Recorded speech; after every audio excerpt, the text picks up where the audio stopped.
There are over 35 species of trevally found in Australian waters, but perhaps the most popular and widespread of these are the golden trevally.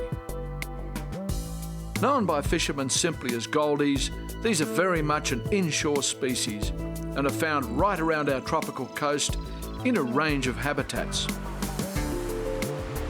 One of their most endearing features is that more than any other of the trevally tribe, they're quite happy to venture into very shallow water to feed. In many places it's their favoured niche, and not coincidentally, this is also a niche that's very popular with fly fishermen. Yes! Woohoo! Well done, Morse. You're the man. What sort of fly was that you threw at those? That was a polar fibre minnow. I mean, you said you've been seeing kings here, so Yeah. I didn't rig with a clouser, which is sort of standard procedure for goldies. I stuck a polar fibre minnow on, and yeah, that fish just came in out of the depths there, and surprisingly, that goldie chased it down on top. Yeah, almost a surface strike, wasn't it, that one? Yeah, but he was certainly going to eat it, wasn't it? Oh, he was no on hesitation. it. As soon as he saw it, he turned on it, yeah. Fishing a double-hander. It's a 12-foot, 10-inch Sage TCR. Wonderful rod for off the beach in situations like this where you need to throw a longer cast.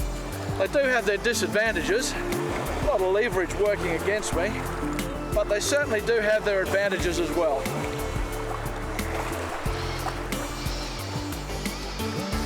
Oh, he's out off the drop-off now. Here comes another couple of goldies. More big fish coming through.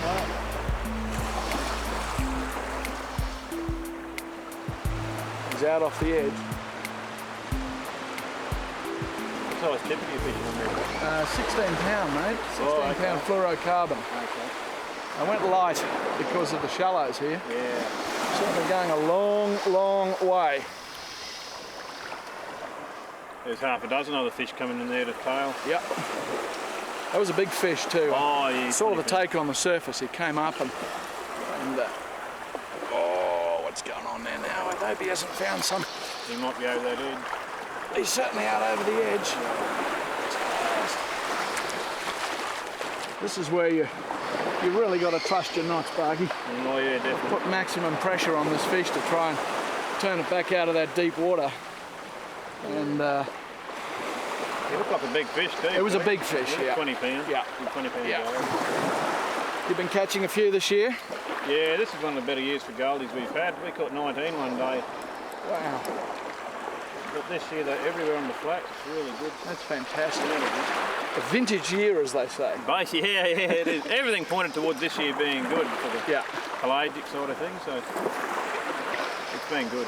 It's been good. Wear him up over that edge there. Doesn't really want to come over that big sand lip out there. Just steady pressure. That just a gradual 45-degree slope into about Okay. 20 feet of There's water. no severe lip there. No. He's It is all going again. sand. But Okay. No coffee rock. no, coffee rock, man. Come on, big fella. He wants to go again. Have to go back. Yeah. Run outside too, Peter, so that fish is probably using the tide to his advantage a bit there. Yeah. Tide running around this point along the sandbar. Yep. Well, let's see who's got the greatest amount of patience. Him or me. It's always been a fallacy that golden trevally flats fish on the run-up tide.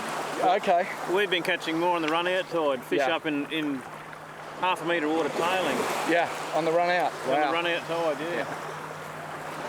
Yeah, it's always, I guess, a lot of flats fishing, there's very, very good flats fishing on the run out. Just the window's a bit briefer. I suppose you've got deep water in close here, so they have somewhere to retreat to when the tide falls. Yeah.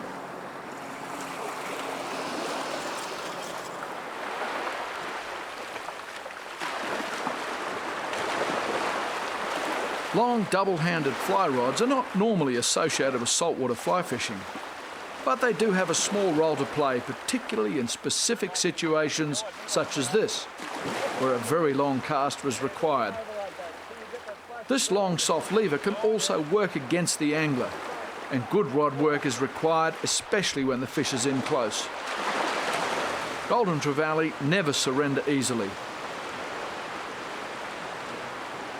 It's very broad across the back, isn't it? Oh, very thick, yeah, he'd be 10 kilos.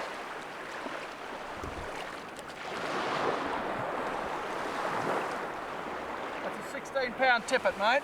Okay.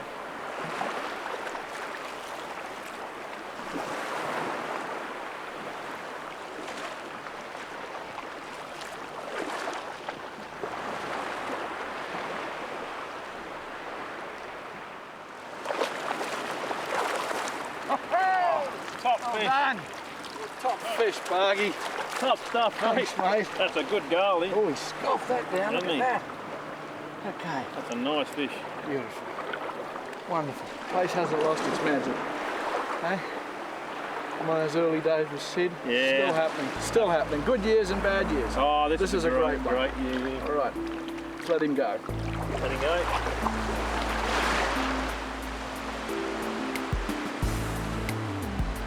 The mouth shape of any fish is often a clear indication of their feeding habits. With their big rubbery lips on the end of a telescopic mouth, these goldies are predominantly a bottom feeder, although they do chase baitfish as well. They're usually a slow and deliberate feeding fish rather than a fast attacking predator, and seem to prefer crustaceans of many sorts, from prawns and shrimps to crabs and yabbies. Their soft mouth makes setting a hook easy, and they have no teeth, sharp fins, spines or tail scoots. Handling them for release is pretty straightforward. This ensures that they're a fish that are easily released.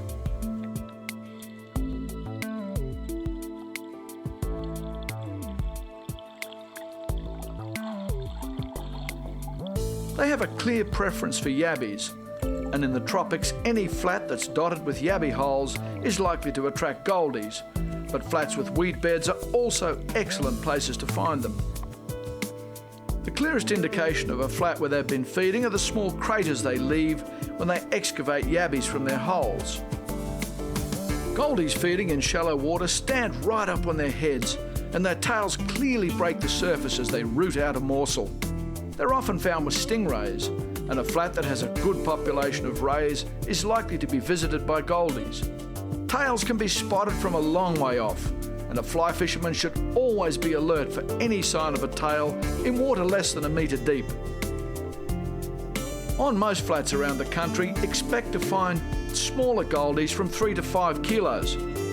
These can be encountered in big schools.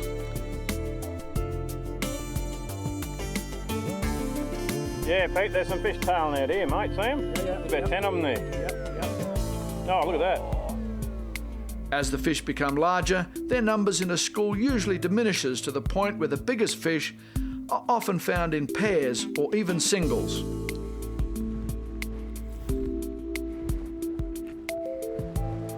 Tailing there now. But in the shallows, these can be a real handful. Unless they're on baitfish, it's crucial that you get your fly near the bottom where they're feeding. You're on. Tail on the fly, good stuff. Woohoo! Good shot, Pete.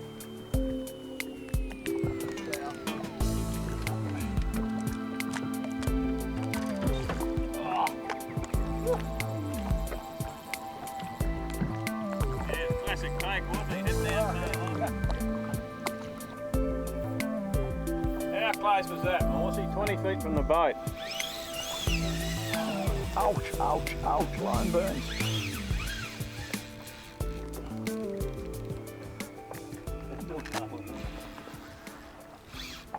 He actually tailed on the fly, that fish, again. Yeah, I saw that. Good, perfect strike. Oh, what happened there? No, he just turned and came straight back at me.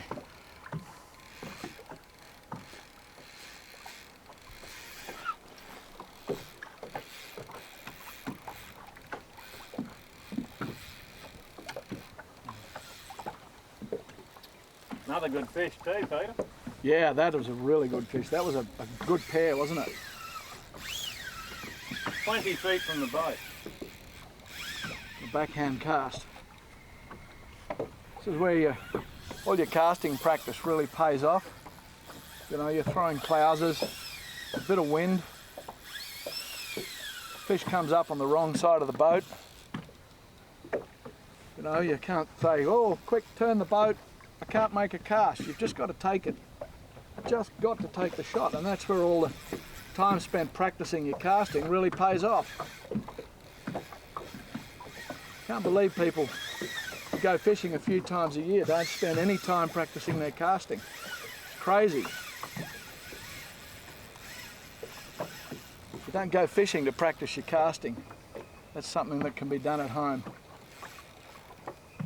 in the park, in the winter months, the spare hours. Goodness me, that's a good fish, Bargy. That's a big sucker. We might follow him a bit, hey Peter? Yeah, let's close the gap a bit, eh? Don't need to follow him too much, I think, mate. No. Don't want to spook all these other fish off the flat. There's a lot of fish here. He's with a whole school of them out there. There's about 10 fish with him, Peter. Yeah. They're all following him. So let's just dead boat it. Oh, look at him running out there.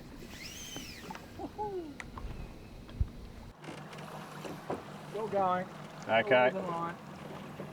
They're a very, very prolific fish, and I think they get up on the flats far more than people realise, and they've really become a bit of an iconic fly fisherman's fish. No one else really wants to catch them.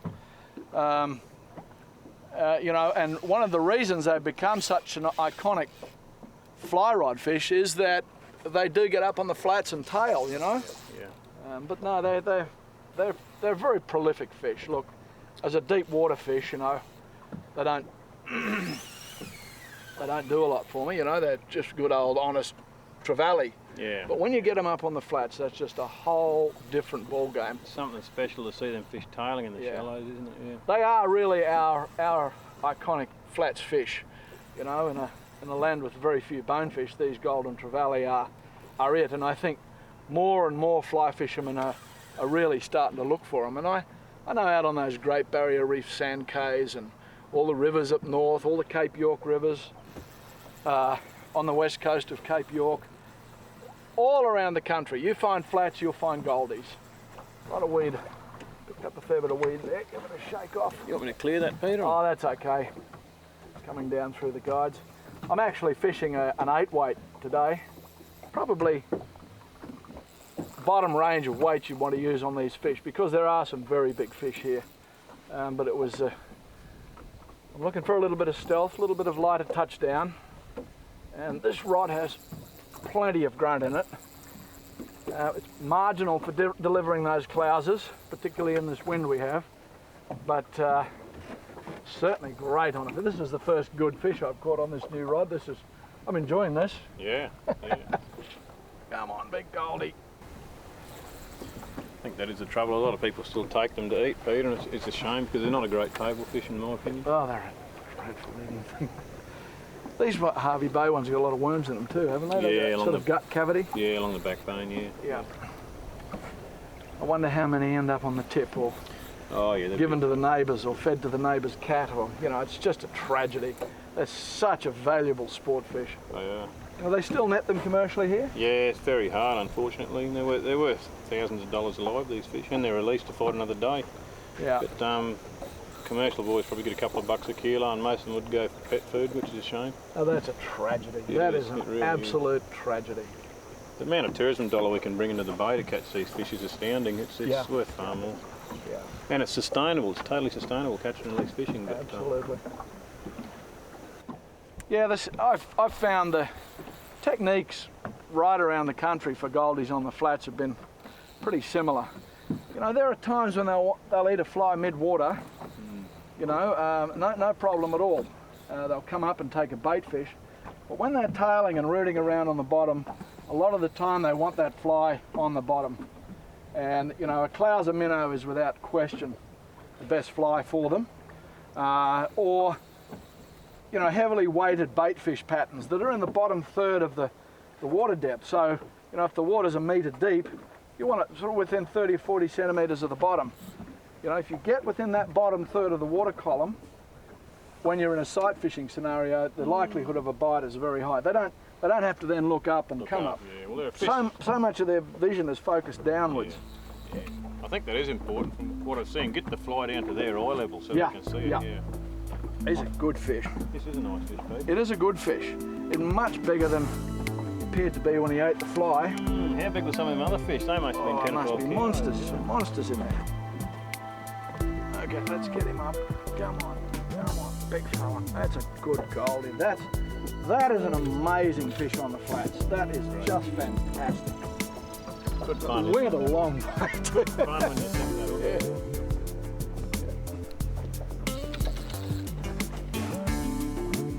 Okay, that's 16-pound tippet. Okay. Good idea to let whoever who's landing the fish know what your tippet is. So if they've got to grab the tippet, they know just how much pressure they can and can't put on. And also at this stage, I'm going to give the leader to Bargie. And then no, not quite ready. Not quite ready yet. Not quite ready. And then I'll step back. He took one look at you and said, "That's that Mark Bargenquast fella." Put me buff up. You put your buff up. Okay, then I'll step back, pull some line from the reel. Okay. And be ready for the fish to go again. Like that.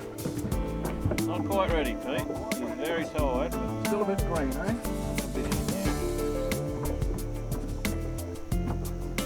Oh, look at the bend of that 8-weight. I like that. It's good to have a new rod. Really check out the bend shape in this. Gee, that's got some power for an 8-weight. This is the bit where you don't want to panic. Don't rush it. So a lot of fish are lost right here, aren't they? Okay, line off the reel. Not ready. Let's pull him backwards. That stop him from swimming. Stop that water flow through its gills. Yeah. Yeah. It's a bit like running a marathon and having someone stick their hand over your mouth and nose. Yeah. It doesn't take long before you run out of puff, does it? Oh, he got some more puff. Found second wind. That didn't work. Come on.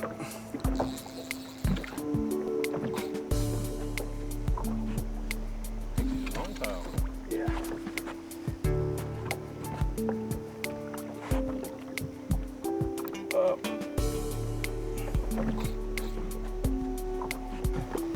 There he is, Bargie. You can hail that fly, mate. Certainly did suck it in, eh? Well done. Oh, that's a good fish. That's much bigger than we thought it was. Yeah. Yeah. Goldie. Oh, you sucked it right down, didn't you? Okay, there it is. That's pretty standard for the clouds, the roof of the mouth. Just got to get it. I think that's what happens when they tail on the fly, Peter. They'll suck it right down really quick. Yep, got it. All right, big fella. Release. Yeah, wonderful. I have plenty of photos of Goldies, Bargie.